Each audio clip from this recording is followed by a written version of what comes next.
선해를 해산하고 선언을 개설해서 주실로서 계실 때 입성 스님이 하람 스님께 선에 대한 여러 가지 내용을 여쭤서 대답한 그 내용이 선문답 21조입니다. 거기에 10번째 신문의 가나와 반조는 어떠한 차이가 있습니까? 오늘날 참선인들을 보면 항상 서로 논쟁하니 바라건대 자상이 논변하여 밝혀주소서. 나는 웃으면서 말하였다. 앞에서 질문한 것들은 곡조가 같은 곡조여서 들을만 했는데 이번 질문은 또 다른 별조로구나. 하지만 나의 한마디 말을 들어보아라. 큰 코끼리가 강을 건너매 물의 흐름을 밟아 끝나니 토끼야 말이 밑바닥까지 닿지 못함을 탓하지 말라. 알겠는가? 만일 알지 못했다면 나는 오늘 그대에게 자세히 말해 주리라. 옛날에 앙산 스님이 위산 스님에게 물었다. 어떤 것이 참 부처의 주체입니까? 위산이 말하였다. 생각하되 생각함이 없는 묘한 이치로서 돌이켜 신령스러운 불꽃의 무궁함을 생각하라. 생각이 다하여 그런으로 돌아가면 성상이 상주하여 일과 이치가 둘이 아니요 진불이 여여하리라. 앙산이 이 말에 곧바로 대오하였다. 그 후 신문분 선사가 이 하두를 들어서 말씀하셨다. 생각하되 생각함이 없는 묘한 이치로서 돌이켜 신령스러운 불꽃의 무궁함을 생각하라. 생각이 다하면 근원으로 돌아간다고 하였으니 여기에서 깨달는다면 다시 무슨 정결한 병에 걸릴 까닭이 있겠는가? 이렇게 해서 세속의 역순경계에 들어가서 물리치기도 하고 순응하기도 하면 그런 경계에 있는 사람을 밀어서 썩나게 하고 기쁘게 할 수 있으리요. 그러한 이후에 밝음과 어두움 두 가지를 철저하게 타파하여 밝지도 않고 어둡지도 않는 곳에서 대비언에 죄가 있다는 하두를 간파해야 비로소 그 까닭을 알 수 있으며 바야로 낙처를 알 수 있을 것이다. 이런 때가 되면 일척 안으로 산하대지를 조파하는 것이 마치 하늘의 장금을 빗게 된 것 같으리니 어느 누가 감히 그 앞에서 고개를 들고 바라볼 수 있겠는가? 그대에게 이와 같은 힘이 있어야만 바야로 능히 성인의 대열에 들어가서 인행을 부지런히 닦아 자비와 지혜의 원력을 성취하게 되며 자신과 타인 모두에게 이로운 법문도 오직 이 길을 따라 나아갈 뿐이요 별다른 도리가 없는 것이다. 돌이켜서 신령스러운 불꽃의 무궁함을 생각한다는 것이 반조가 아니겠는가? 그리고 대비언에 죄가 있다는 공안을 창구하는 것이 하두를 말함이 아니겠는가? 앙사는 돌이켜서 신령스러운 불꽃의 무궁함을 돌이켜 생각한다는 말에서 이미 대오하였는데 신문분 선사는 무엇 때문에 다시 하두를 창구하도록 하였을까? 깨달음을 얻은 자가 모두 앙상과 같다면 다시 말할 것이 없으려니와 만일 앙산의 깨달은 바에 미치지 못한다면 지견이 없어지지 않아서 생사의 마음을 타파하지 못할 것이다.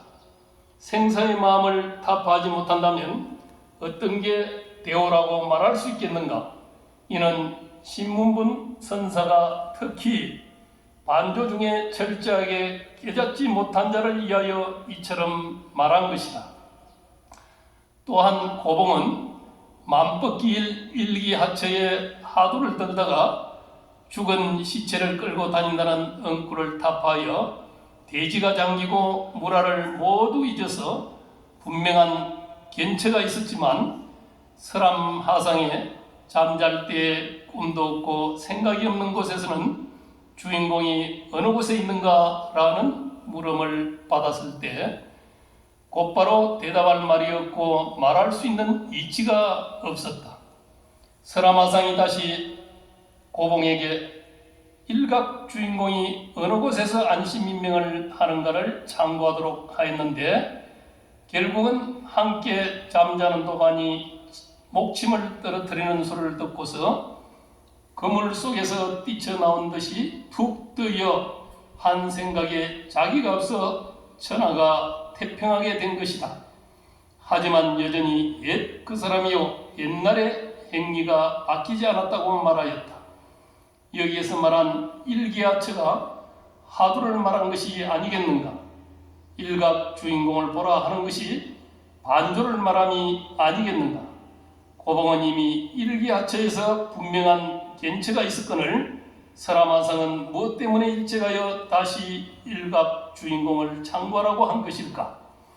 이는 특별히 하두를 참고하는 가운데 철저하지 못한 자를 위하여 이와 같이 가르쳐 준 것이니 과연 무엇이 우수하고 무엇이 열등하며 무엇이 원만하고 무엇이 편백하다는 차이가 있을 수 있겠는가?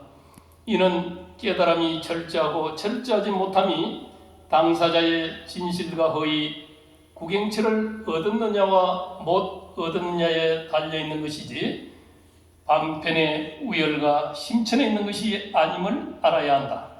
상가 불조의 정법에 의해서 어지럽게 가나 반조를 내어 스스로 장애와 어지러움을 지어서는 안 될 것이다.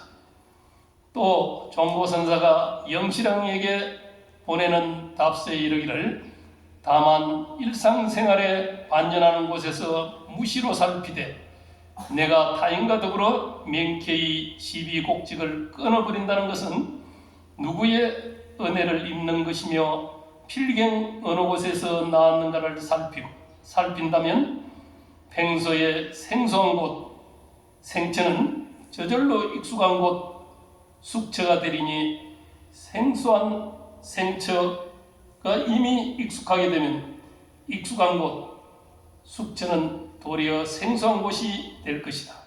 어느 곳이 익숙한 숙처인가? 오음, 6입, 12처, 18개, 25유 등 무명업식으로 사람 계구하는 심식이 밤낮으로 아지랑이처럼 번득해서 잠시도 쉼이 없는 것이 바로 이것이다. 이 한 줄기 번뇌가 사람들로 하여금 생사에 유랑케 하며 모든 고통을 만들어내나니 이 한 줄기 번뇌가 이미 생소하게 되면 보리열반과 진여불승이 문득 행진하게 될 것이다. 행진할 때에 이르러서는 또한 행진했다는 생각도 없어야 하는 것이다.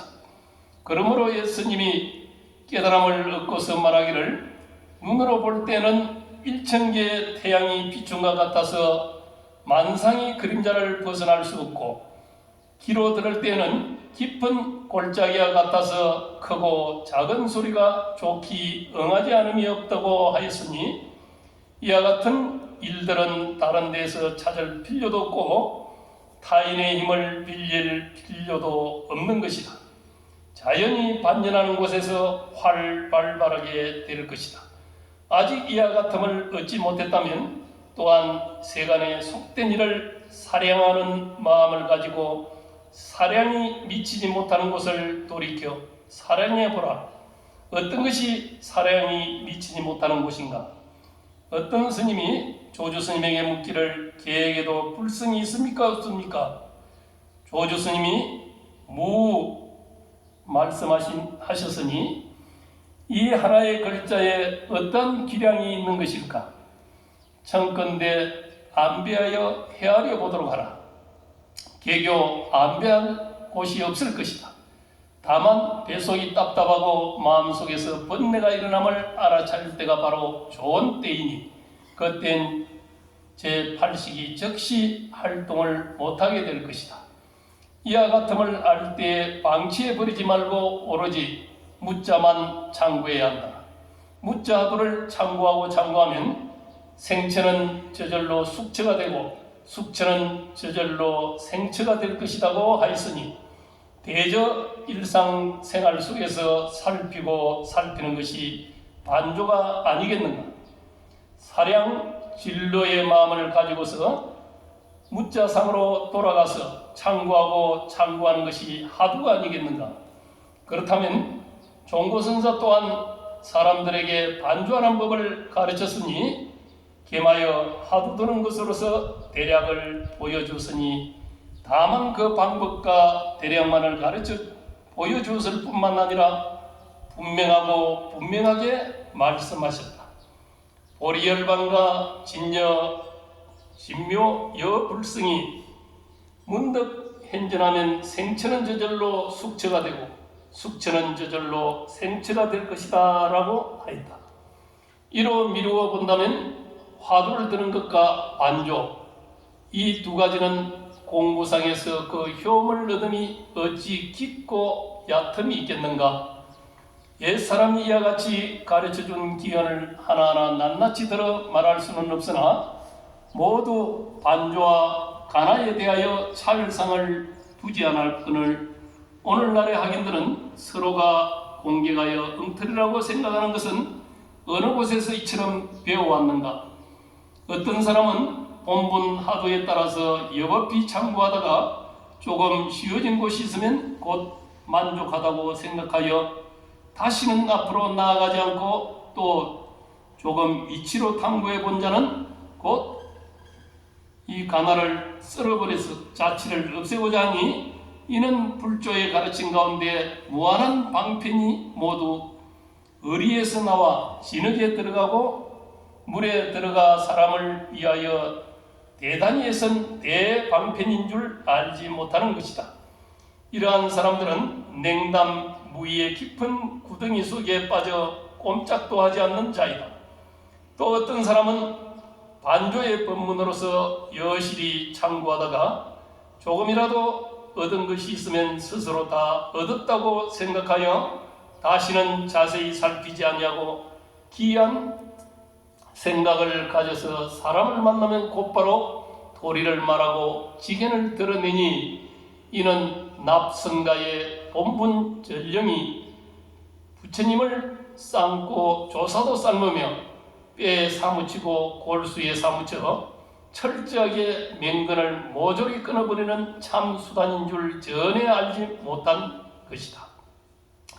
그 사람은 문호의 빛과 그림자를 잘못 알아서 구경의 안락처로 삼은 것이다. 만일 이와 같이 방치해버린다면 우리 부처님의 바른 종지가 그 이 땅에 떨어질 것이니 애통하고 애석한 일이 아니겠는가. 생각이 여기에 맞추며 그대가 물은 바는 때에 맞게 힘써야 할 일을 바로 알고서 물은 것이라 하겠다. 내 비록 얕은 지식으로 공부한 게 없으나 어찌 한마디 말로 분명한 것을 가려서 만류의 패당과 고질병을 구제하지 않을 수 있겠는가. 이 때문에 나도 모르게 이와 같이 말했노라.